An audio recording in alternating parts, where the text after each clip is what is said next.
Dashur shikues të Alt Storyt, përshëndetje. Mysafiren që kam sot në emision mund ta prezantoja si shkrimtare, poete, sipërmarrëse, profesoresh. Në fakt e ka tanguar pak edhe fushën e politikës. Megjithatë, ajo është një personalitet i tillë që ka arritur që mos të jenë profesionet që t'ja diktojnë emrin, por emri i saj t'i diktojë të gjithë punët që ka bërë. Kënaqësi të kem në këtë Alt Story Vjollca Berishën. Kënaqësia ime, faleminderit për prezantimin e bukur. Faleminderit për ftesën. Ne të dyja nuk ndajmë një miqësi nga këto miqësitë që konsumojnë kafe çdo ditë, por ndajmë një miqësi nga ato miqësi që krijojnë një respekt reciprok për atë se si tjetri është dhe për atë që bën. Shumë e vërtetë.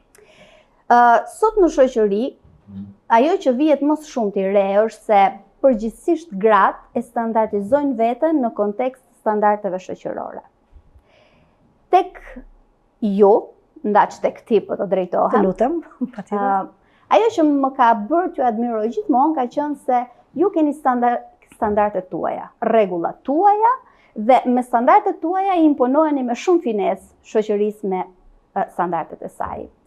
E lindur në Prishtinë, në një kryeqendër shumë të bukur edhe të rëndësishme të shqiptarisë, po në një kohë të trazuar dhe me vështirësitë e saj. Këtë gruan që ka këtë personalitet sot, padyshim që do doja që ta kërkonim në disa elemente në fëmijërinë e saj. Nëse kthehemi në Prishtinë, në kujtesën e parë të fëmijërisë, cilat janë momentet dhe njerëzit që e kanë diktuar që Vjollca të jetë kjo Vjollcë që është sot. Faleminderit shumë hyrje të bukur keni bërë për disa gjëra që unë s'kam menduar në fakt, për standardizimin dhe të tjera, sepse jetoj natyrshëm dhe mendoj se gjërat ndodhin vetvetiu dhe profili krijohet me moshën. Por pavarësisht që krijohet me moshën, mendoj që rënjët janë gjithmonë atje te fëmijëria, janë te njerëzit me cilët je ndeshur për herë të parë, te bisedat, të ajo çfarë ata kanë krijuar, që ti ta njohësh, ta thithësh si dashuri, si botë që qëndron jashtë teje, dhe mund të konsiderohem me fat në këtë pikpamje, sepse sikur se thatë, kam lindur në një kryeqendër të shqiptarëve, jo vetëm të Kosovës, po edhe të këtyre anëve të Maqedonisë, në një qytet që unë kur flas me miqtë e mi, por edhe kam shkruar këtë, kam thënë që është një qytet që e vizualizon mallin për mua, sepse nuk është vetëm për mua një qytet plot mall, se busulla ime mallit rreh në Prishtinë, por Prishtina është një qytet malli edhe për shumë njerëz për shkak të historisë tragjike, se Kosova, siç e dim, në fund të viteve 80 u zbras dhe sot e kësaj dite ka shumë njerëz që ende nuk janë kthyer përgjithmonë në atë dhe ata jetojnë me atë mall, disa fatkeqësisht edhe vdesin me atë mall, kështu që unë mendoj se nëse në botë ekzistojnë disa qytete që janë kështu të shenjuara me shumë mall, Prishtina është një prej tyre. Dhe nuk është natyrisht vetëm malli që identifikon, ishte qyteti i studentëve, ishte vatra e dijes, ishte vatra e dashurisë, vatra e rinisë, vatra ku rinia vërtet tregonte që ka një energji të epërme ndaj gjërave tjera, ndaj pjesës tjetër të shoqërisë. Unë kam lindur në vitin 1983, që s'ka qenë një vit shumë themi fatlum për historinë tonë kombëtare, por ka qenë një vit i rezistencës, ka qenë një dekadë ndoshta e rezistencës kosovare, rezistencës shqiptare, që kretë rastësisht... E ka shënuar të gjithë historinë, në fakt. E ka shënuar, po mund të thuhet dhe rastësisht, sot është edhe përvjetori i çlirimit të Kosovës, kur po bëjmë këtë intervistë, që i bie se gjitha ajo rezistencë, gjitha ajo frymë, sepse fryma ka qenë ajo që në fakt solli luftën dhe pastaj lufta solli lirinë. Unë isha fëmijë në ato vite të protestave sui generis të shqiptarëve të Kosovës, që nëse do të bëj dikund një antologji e protestave, besoj që Bashkin e Vendit do ta zinin ato protesta kreative të rinisë kosovare të studentëve. Dhe është shumë e çuditshme që i mat ma vuri emrin Vjollcë, unë e kam shkruar edhe në një poezi time në këtë, se ishte kohë idealesh kur fëmijët kishin emra më të rëndë se vetja, dhe ai përzgjodhi një emër poetik, tepër sensual, ndoshta një emër luleje, ndërkohë që të gjithë bashkëmoshatarët e mi, unë bie fjala kisha 5 me shoqe, në lagje kisha emra vajzash Liridona, Liri, që kushtrime tjera. Ishte në kontekst të kohës dhe rrethanave. Në kontekst të kohës, dhe kështu që nuk e di, ndoshta unë gjisë në mua një lloj romantike në kohra të rënda për etnin. Do me thënë, emrin ua ka vendos babai. Po. Ua ka vendos emrin më të bukur të mundshëm. Faleminderit. Nisur edhe nga fakti që këtë emër ka pas mamaja ime. E di, po, nuk e di. Dhe e kam respektuar emrin tuaj dhe me veshjen sot. Sa bukur keni bërë, faleminderit ju shumë. A mund të konsiderohet babai një personazh ose ndoshta edhe ndonjë personazh tjetër nga këto që ta dikton fëmijëria si një personazh që ka ndikuar shumë në formimin e botkuptimit në atë kohë? Sepse ka disa njerëz që na shënjojnë në jetë për mënyrën se si na i diktojnë gjërat dhe mbi të cilat ne trasojmë rrugën për të rritur. Absolutisht po. Mendoj se secili njeri ka të tillë në jetë. Është fat ti kesh prindërit, që unë e kam pasur atë fat, por të tjerë kanë ndonjë mësues, sepse roli i mësuesit është shumë i rëndësishëm. Kanë më vonë ndonjë profesor universiteti, kanë ndonjë mik, ndoshta pak më të madh në moshë. Unë i kam pasur të gjitha dhe mendoj nga të gjitha këto kategoritë mund të konsiderohen me fat, por ajo e para është natyrisht familja, janë prindërit. Nuk po them që kanë qenë nga ata prindër që kanë bërë përkufizime përpara se kështu do të duhet jetohet.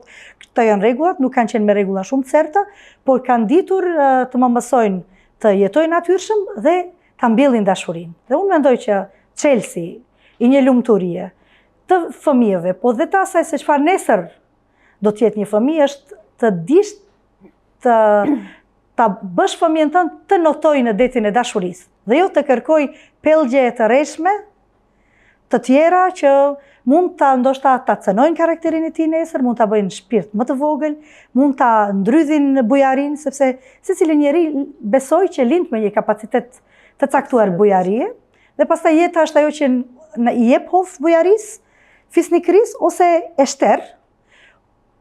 A ka pasur mundësi të jetë më mirë? Sigurisht që ka pasur mundësi të jetë më mirë, se s'po pretendoj që kam zënë majat e lumturisë të gjitha, por megjithatë kur kthehem mbrapa, shoh mbrapa vetes një fëmijëri të lumtur, nga shtëpia, nga rrethi, nga qyteti me mundësi të shumta, me mundësi librash, teatrësh për kukulla, akullore jashtë, që brezi im, ndoshta në shumë qytete tjera, ndoshta i ka të mangëta këto pjesë. Dhe kanë lënë gjurmë, nuk është që s'kanë lënë gjurmë. Të ftuarit që kanë pasur deri tani në Alt Story janë personazhe që kanë shkuar nga qytete më të vogla në qytete të mëdha për të studiuar, po themi në kohën e fakultetit, ose kanë shkuar nga Maqedonia e Veriut sot drejt Prishtinës ose drejt Tiranës pas hapjes së kufijve. Do me thënë, nga qytetet të vogla kanë shkuar në ca mejdane më të mëdha me ca njësi tjera vlerash edhe rregullash. Por Vjollca, 10 apo 11 vjeçare, nga një qytet i madh si Prishtina, që qytetet ku jetojmë na duken akoma dhe më të mëdha kur jemi fëmijë, sepse përshkruajnë gjithçka që ju përshkruat, vjen në një qytet më të vogël, me një normaturë tjetër sociale, shoqërore, me ca rregulla të tjera, me një mënyrë jetese tjetër nga ajo e Prishtinës. Nga Prishtina në Tetov. Si e përjetoi Vjollca e vogël këtë gjë? Më e mira, më e logjikshmja, më shumë ndoshta që le gjurmë për të mirë, ndoshta do të kishte qenë ajo e para që tha, që nga një qytet më i vogël, nga një provincë, nga një rreth i vogël, kur kalon në një qytet më të madh, natyrisht që të hapen dyer shumë të mëdha, të hapet një tjetër horizont dhe natyrisht që le gjurmë në shpirtin e çdo fëmijë ose çdo të riu dhe le gjurmë për të mirë, sepse të mbindërton. Por unë nuk ka qenë zgjedhja ime, s'ka qenë as zgjedhje prindërve të mi, sepse ishte koha, po, ishte ashtu. Ne u detyruam të kthehemi në Tetov. Tetova ishte mëdheu për mua, sepse nëna ime është nga Tetova dhe unë e doja Tetovën edhe kur jetoja në Prishtinë.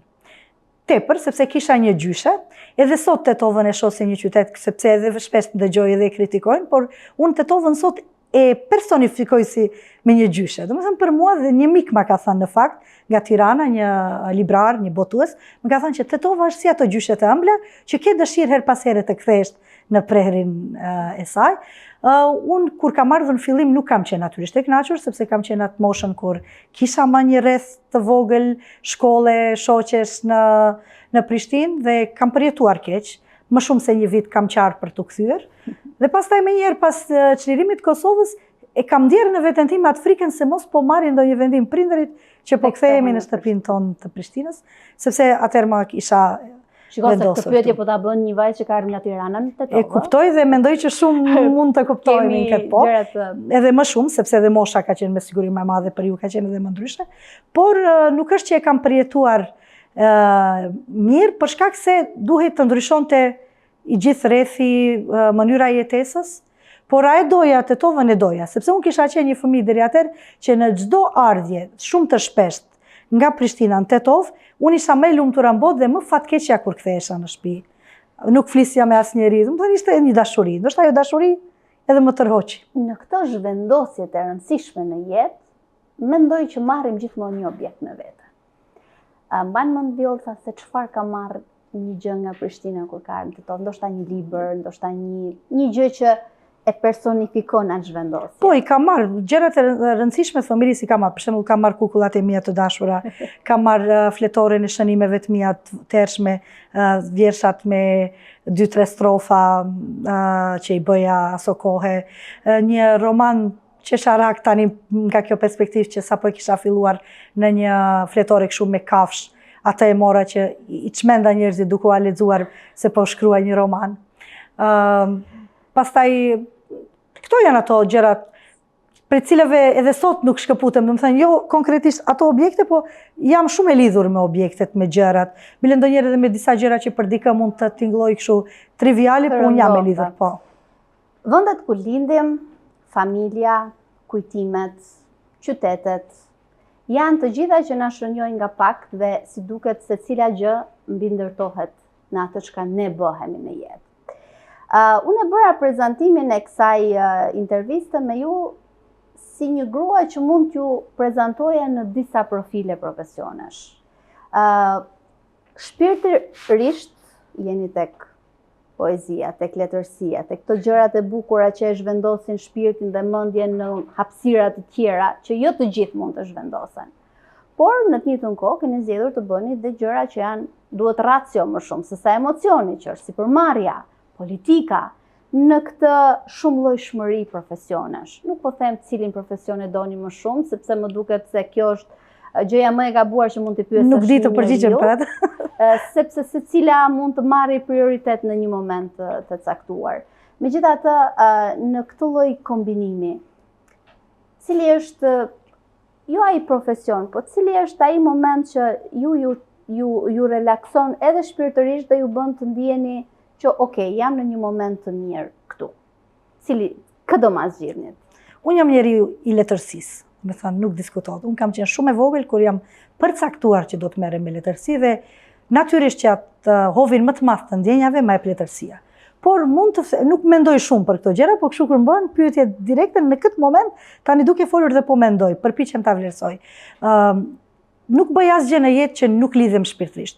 Është shumë interesante që unë nuk dua të bashkëpunoj me njerëzit për cilëve s'marr energji, që si dua, që s'lidhem pak të kem një lloj kimie, unë nuk bashkëpunoj për ata as për ndonjë tregti të vogël për shembull në kuadër të biznesit. Edhe kur bëj biznes bile zgjedh njeriu që ta kem pak simpatik, të kem. A është kjo gjë? Po nuk e di, është po në biznes ndoshta. Po ndoshta po jo të gjithë janë shumë simpatik. Po nuk është shumë, mbase, por nuk mundem ndryshe. Do të thënë, patjetër një bazë të kem një bazë të dashurisë për atë që bëj, dhe kështu që kur mendoj për gjëra tjera, mendoj nëse nuk bëj asgjë pa e dashur, i bie që me të gjitha gjërat me të cilat merrem, marr një kënaqësi, më japi një lumturi të llojit të vet që merrem, se përndryshe nuk do të merresh sigurt, sepse kam shumë me rëndësi, nuk di të bëj artificialen, të bëj njeriu që vetëm thjesht e ka këtë punë dhe e mbyll. Patjetër jap emocion në gjëra dhe kur jap edhe pres natyrisht. Njeriu që nuk di të bëj artificialen. Jam dëshmitare e kësaj dhe është nga gjërat që e kam admiruar gjithmonë tek ti.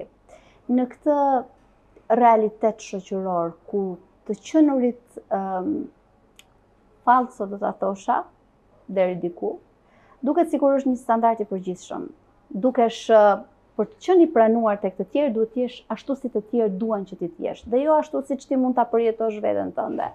Sa e vështirë është ta ruash vjollcën në identitetin e vet, në këtë luftë të madhe egosh, normash, standardesh, si duhet dukemi, si duhet sillemi, si duhet komunikojmë me të tjerë që të dukemi që të dukemi të pranuar. Sa e vështirë është për vjollcën që të jetë vjollca?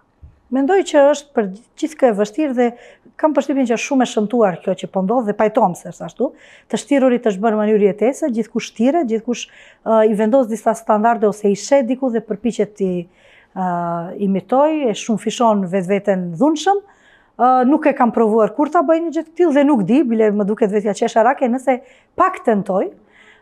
Kam pasur momente kur ndoshta kam qenë e shtrënguar pak të dal në një të futem të bie fjala në një kallëp që s'është imi, jam ngulfatur dhe kam vendosur që të mos e pranoj si timen, se shoqëria di edhe të kompleksojë, ndonjëherë të rritë sikur nuk i shoh që kanë edhe shumë faj, sepse aq shumë imponohen vlera të rreshme dhe unë pajtohem që i bën dëm shoqërisë, sepse krijon standarde të rreshme, krijon pika reference të rreshme dhe ne tani kemi vështirësi t'ia shpjegojmë një të riu, qoftë studenti, nxënësi ose fëmijë, që si duhet të duket një gazetar i mirëfillt, një mësues i mirëfillt, një mjek, një politikan, dhe të gjitha profesionet tjera, sepse e kemi rënuar atë shumë pikën e referencës, duke dhënë shembuj, kështu si po thoni ju, të maskuar që vetëm ndoshta aparenca i bën të duken si të tillë, por në fakt brendia është bosh.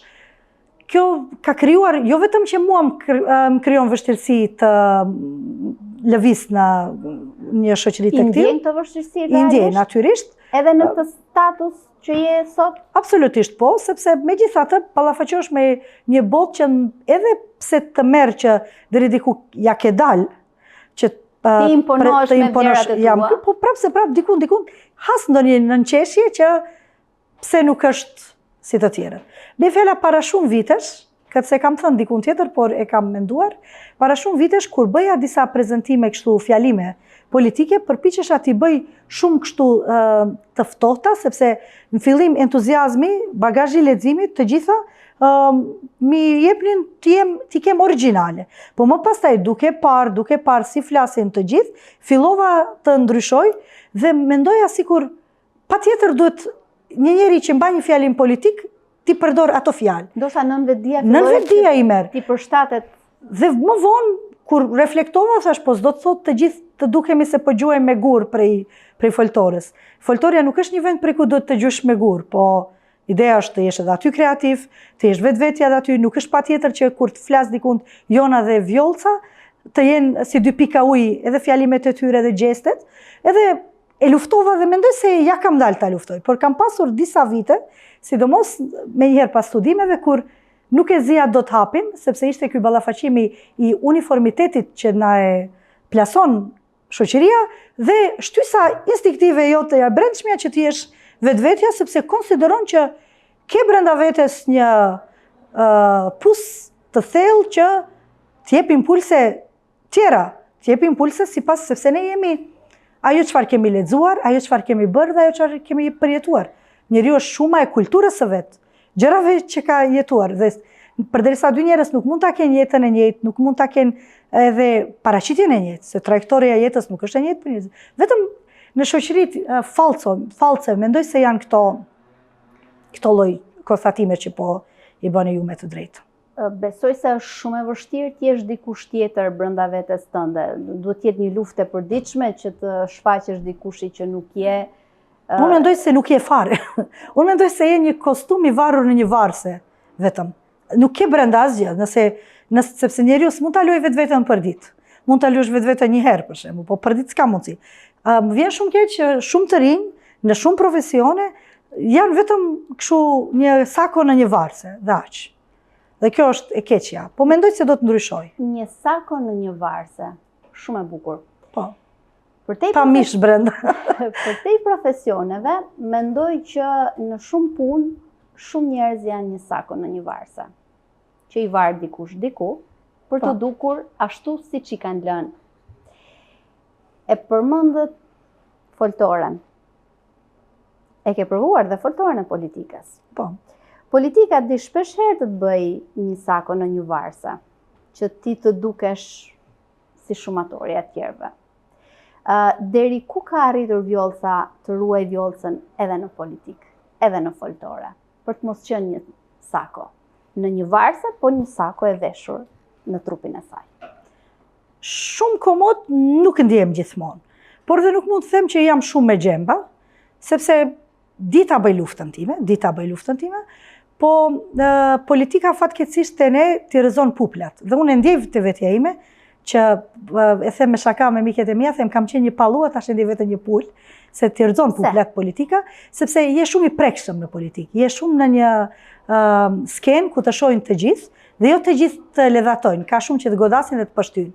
Edhe të godasin dhe të pështynë ndonjëherë njerëz të padenj, që thjesht fshihen pas një statusi social ose pas një kështu emri falso, po edhe drejt për drejt, je shumë njeri i qasshëm kur je në politikë. Dhe si çdo gjë që bjerret me prekje, bjerret edhe njeriu, edhe aureola që që na mbron si një energji, edhe ajo bjerret, fillon edhe jashe pak si hollohet atë tisin. A je penduar?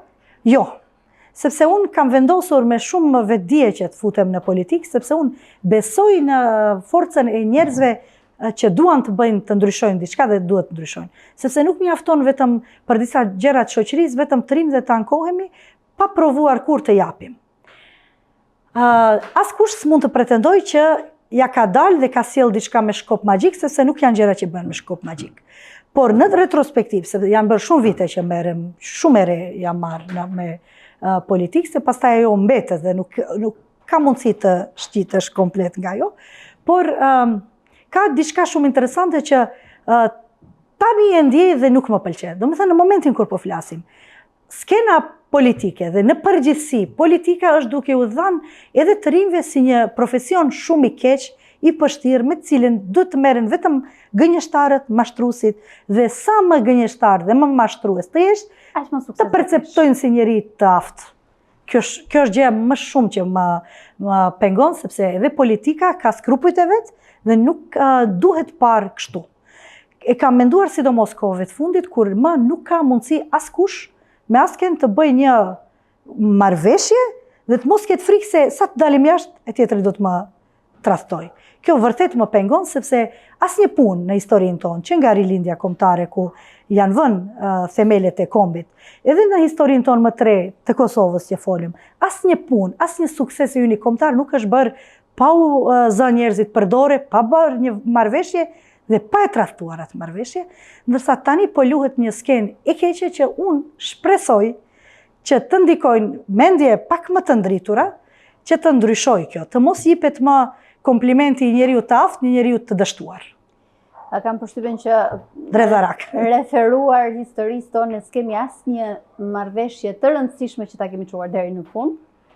Po me që jemi këtu, në politikën shqiptare në Maqedoninë e Veriut, gratë janë sukses numrash apo sukses historish?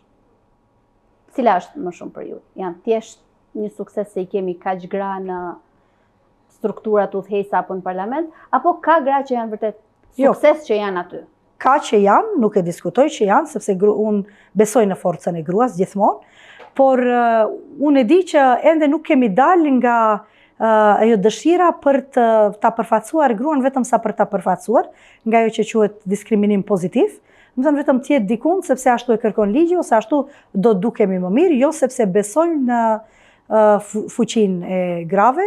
Ne fatkeqësisht jemi ende shoqëri maskuliste, ende në duket e pamjaftueshme gruaja si e tillë për të gjitha gjërat, por nuk është që jam krejt kështu pesimiste që s'po bëjmë hapa të mirë, sepse she rushin piqet dhe çdo shembull i mirë, mendoj që ka ndikuar që edhe zonja vërtet që ka një dije dhe një vullnet, sepse s'mjafton vetëm dija të sjellin diçka politikës, po me të edhe shoqërisë, se fundja aty është qëllimi. Një nga gjërat më të bukura është që edhe në këtë lloj rrëfimi ti zgjodhe të mos viktimizohesh, sepse unë kam qenë femër, sepse kam përshtypjen që nganjëherë femrat dinë ta përdorin edhe këtë gjë. Po, më vjen keq shumë për këtë. A është patjetër të krijosh disa sjellje mashkullore për të mbetur në politikë, sepse shpesh herë, madje kam një lloj, ndoshta e kam të gabuar si koncept, gratë që mos shumti e promovojnë feminizmin janë gratë që e promovojnë më me maskulizëm të mundshëm. Nuk e di sepse e marrin këtë impostim që duhet të duken shumë maskuliste për të mbrojtur feminizmin, që më duket një gjë fare jo racionale. A mund të jesh grua me të gjithë feminilitetin e të qenurit grua dhe të bësh politikë të shëndetshme dhe të suksesshme? Ndryshe nuk bën, ndryshe s'ka kuptim, besoj. Po them në terrenin tonë, sepse... Po, natyrisht. Se po nuk që grua deri në fund, atër në fakt nuk e bërë asgjë. Sepse edhe politika, edhe shoqëria ka nevojë për atë elementin femëror. Jo një kopje e burrit të jesh, por të sjellësh ti, po. Bile nuk bëj pjesë të ata njerëz që përpiqen shumë kështu të ndajnë shumë, thonë se këtu patjetër në këtë vend do të tulet një burrë dhe një grua. Unë mendoj që do të tulet ai që meriton në atë moment, pa pasur parashenjë. Për mua nuk ka parashenjë gjinore dhe asnjë lloj parashenje tjetër përpara njeriut. Unë shoh vetëm kush je ti me kulturën tënde, me dijen tënde që ke, çfarë ke futur ti brenda vetes, që të ka bërë të tillë. Dhe patjetër, si çdo profesion, edhe politika ka nevojë për sensualen, për atë që është femërore dhe ta ruaj natyrisht vetveten, ta ruaj në zë, në buzëqeshje, në mendimin e butë që buron nga instinkti mëmësor, sepse dhe ka rëndësi. Ty të bën të pa zëvendësueshme, edhe në mendim, edhe në artikulim, fakti që ti je femër, dhe ti këtë duhet ta përdorësh si një atribut natyrisht. Po fatkeqësisht ka dhe që ndoshta kjo nuk është për fajin e grave, po si një mekanizëm mbrojtës. Mekanizëm mbrojtës, ose nga ajo që sepse ne riprodhojmë atë që shohim dhe nga që gjithkohës ka parë përpara vetes vetëm politikan me kollare, me kostum dhe me kështu gjeste të rënda, me gisht, edhe përpiqet që ti të ngjaj, por që mendoj se më e hishme është të jesh edhe me zërin, edhe me gjestet, edhe me mendimin, edhe me bujarin mëmësore, femër edhe në politikë edhe gjet ju. Në katedër, në kafene, në emision, në ekran, kudo. Në të gjitha këto versione që sapo përmende, ne jemi në një ambient shumë të këndshëm, ku je investuar më shumë se sa financiarisht kam përshtypjen një investuar shumë shpirtërisht. Sepse një nga këta njerëzit që të gjenë gjithmonë ulur në një tavolinë aty përjashta që i përshëndet të gjithë, ke një libër në dorë, domethënë një prap ti edhe në këtë ambient. Dhe një nga gjërat më të bukura që unë e kam vlerësuar është fakti që në këtë lloj oazi shpirtëror emocional ti mbledh shumë shpesh miq. Miq që jam e sigurt që të kanë suportuar edhe në këtë versionin politik në këtë rrugtimin tënd, po që kanë ditur që për te gjithë profesioneve të jenë ata njerëzit e dashur, po t'i shohësh nëpër fotografi janë plus minus të njëjtët njerëz. Sa të rëndësishëm janë miqt në rrugtimin profesional të një njeriu që arrin sukses, po i duhen edhe ca njerëz për ta ndarë suksesin jashtë familjes. Janë shumë të rëndësishëm, janë më të rëndësishmet, janë vendimtarët. Unë kam shumë miq dhe ndjem shumë me fat në këtë pikpamje. Nuk do të bëja pa ta, sepse një të duhen për mbështetje, të duhen për duar trokitje, të duhen për një përqafim, të duhen për gjithçka që bën. Duhen edhe për kritika? Po, natyrisht, patjetër.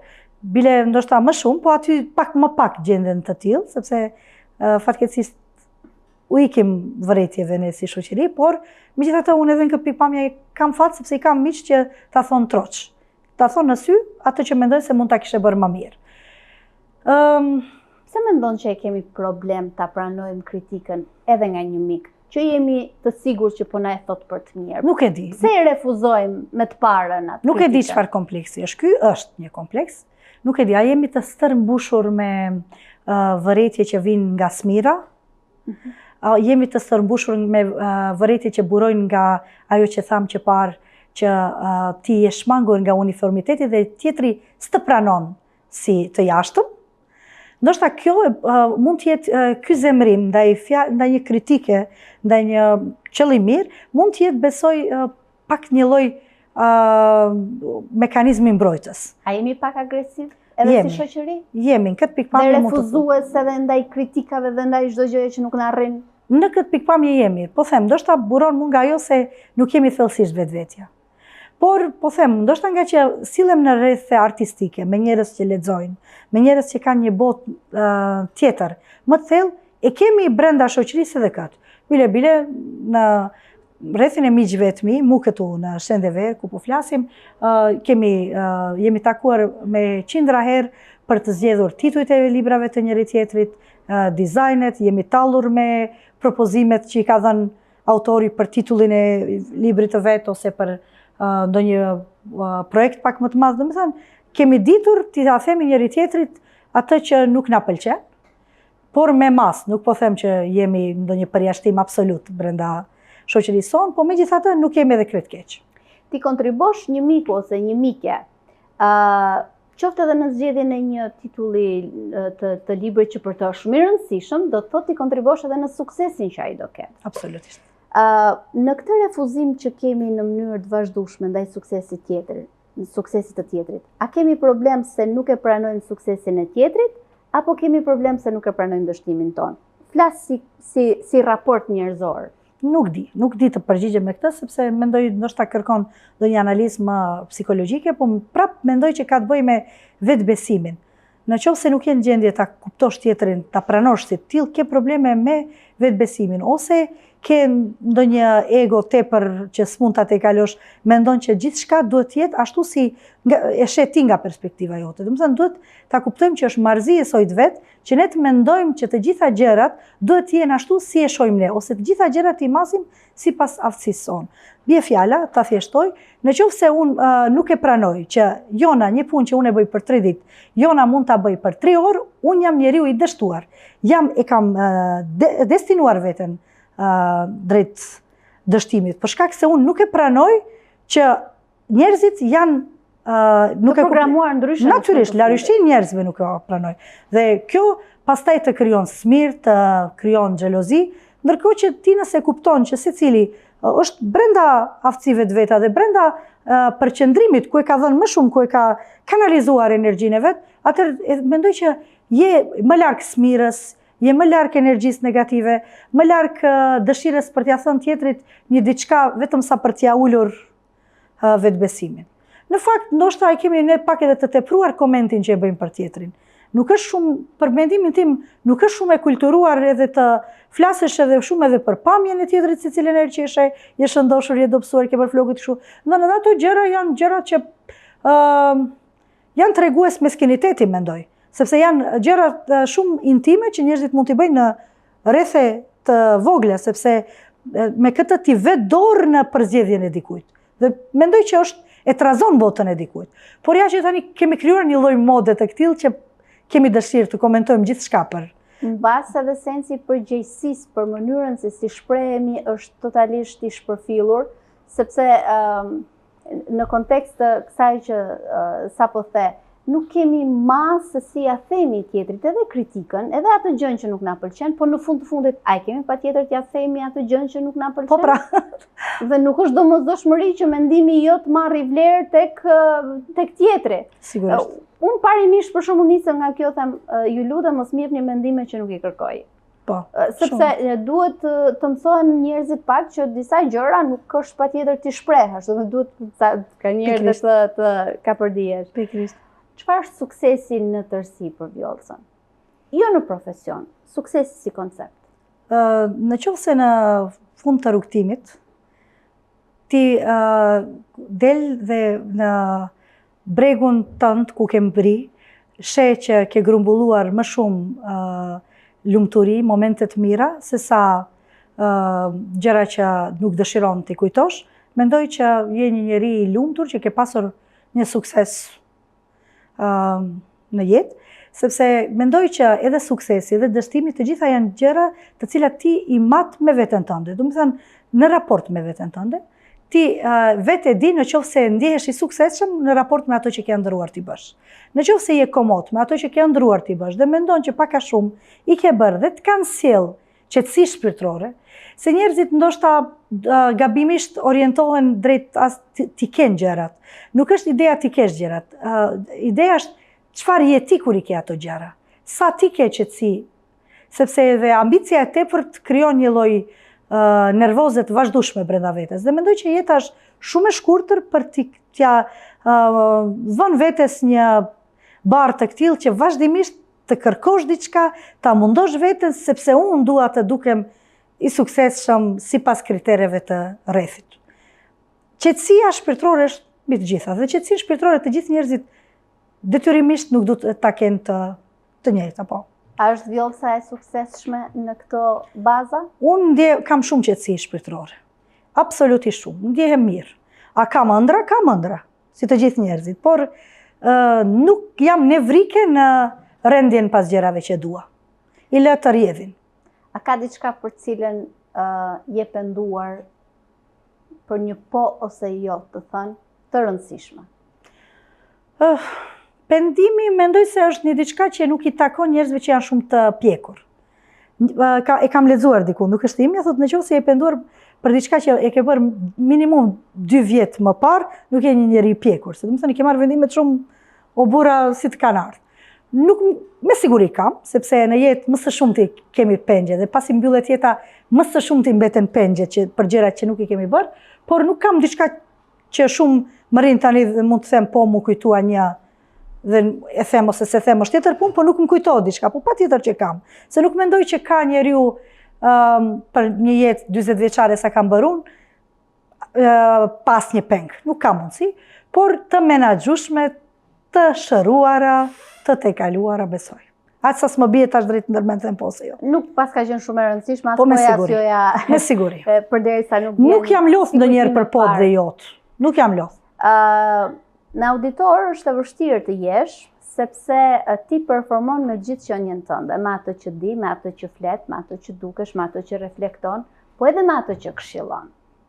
Nëse përballë do të kishe një vajzë, jo mua, po ca vite më të vogël se sa unë, që po kërkon një model dhe nga ai modeli po kërkon një këshill, se si ajo të bëhet versioni më i mirë i vetes në të gjitha rrethanat. Cila do të ishin këshillat që doja jepje kësaj vajze, si profesoresh, si grua, si vjollca? Unë lirinë e kam shumë të shtrenjtë. Lirinë në të gjitha format e saj. Nga kombi deri te individi. Unë jam pedagoge dhe kur jam pedagoge jam shumë, e mbaj gjithmonë unë edhe kur ec rrugës, e di se jam pedagoge. Edhe kur bëj plazh dhe gjithmonë unë e di që jam pedagoge dhe ndoshta e kam instiktin e pedagogut brenda. Në çdo punë që bëj e di që jam pedagoge dhe di që mund të jetë një udhërrëfim për dikë.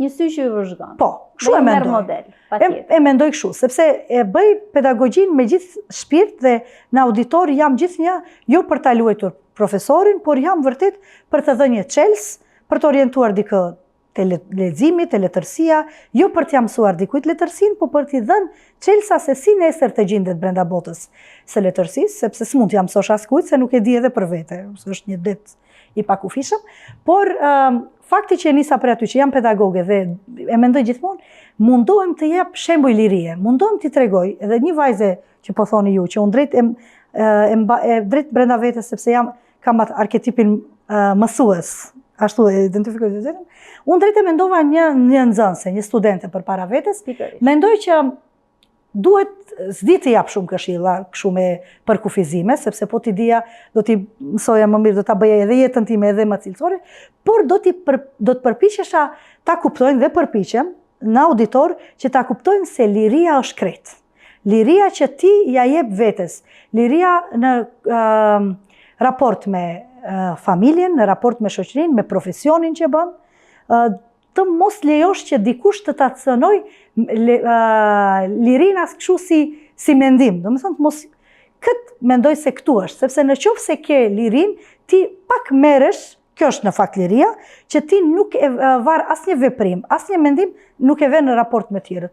E mendon që kështu është dhe mendoj që atëherë edhe sheh më kthjellët, edhe po gabove më kthjellët, sepse është thjesht përzgjedhja jote dhe është prapë prek te liria. Kështu që unë përpiqem që sidomos vajzat ta dinë që janë unikale në jetë dhe të mos pretendojnë të kopjojnë njëri tjetër, por edhe të mos krijojnë varësi nga dikush tjetër.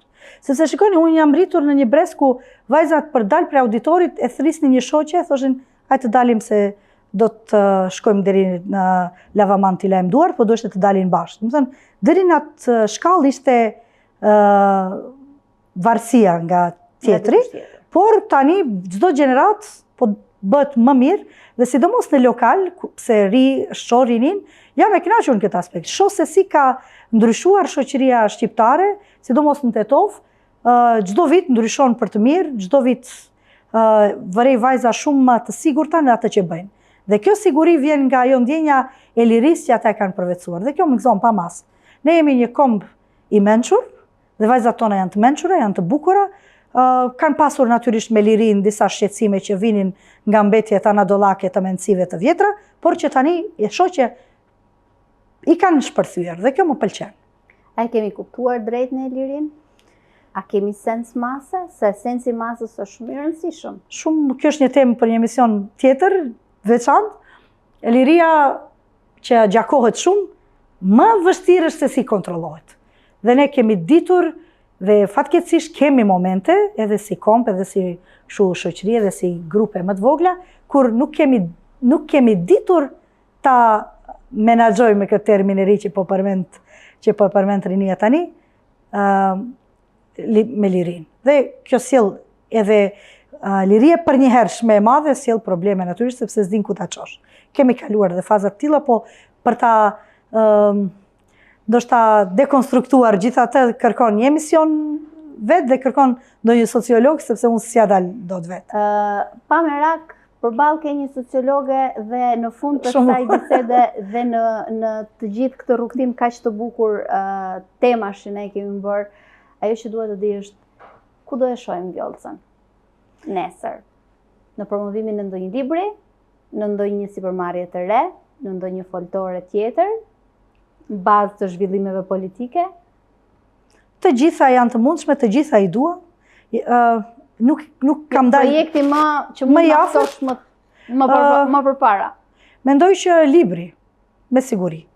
Kam botuar vitin e kaluar një libër për fëmijë, para asaj një libër me poezi për të rritur, dhe tani po përgatis prap një tjetër, kështu që te librat mendoj më shumë, sepse më shpesh, më sigurt mund ta shihni Vjollcën në auditor dhe ndoshta në një tavolinë shkrimi, sepse zemra ime rre gjithnjë në një qetësi shpirtërore, në një bibliotekë të them, që Boresi e ndronte si parajs, e shes si parajs, po të gjithë që e duan librin ashtu mendojnë, por dhe të tjera gjërat janë, meqense se merrem me ton, mendoj që vazhdoj notin dhe përderisa vazhdoj, nuk mbytem.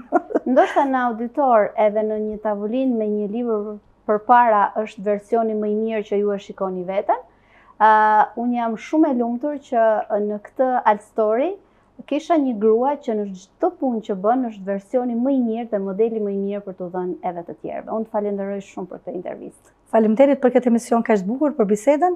Më keni hapur disa horizonte, disa gjëra shtesë dhe më keni lëvduar pak. Faleminderit. Faleminderit që na ndoqët. Takohemi sërish të shtunën e ardhshme në Alt Story.